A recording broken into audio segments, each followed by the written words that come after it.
uzburkane vode u Pacifiku.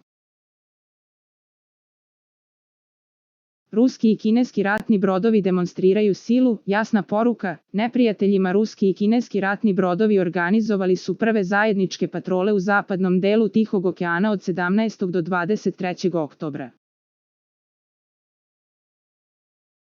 To je saopštilo Rusko ministarstvo spoljnih poslova. Moskva i Peking, koji su ranije u oktobru organizovali vežbe pomorske saradnje u Japanskom moru, poslednjih godina održavaju bliže vojne i diplomatske veze u trenutku kada su njihovi odnosi sa Zapadom pogoršani. Pomorske manevre pomno je pratio Japan, koji je ranije ove nedelje saopštio da je grupa od 10 brodova iz Kine i Rusije plovila kroz Moreus Tsugaru, koji razdvaja glavno japansko ostrvo od njegovog severnog ostrva Hokaido. Grupa brodova je prvi put prošla kroz Moreus Tsugaru kao deo patrole, navodi se u saopštenju Ruskog ministarstva odbrane. Tesnac se smatra međunarodnim vodama.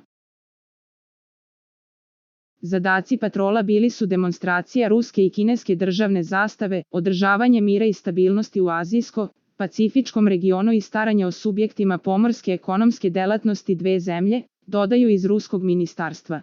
Za najnovije vesti iz zemlje i sveta kliknite subscribe, like i zvonce. Svaki dan najnovije vesti, zato nas zapratite.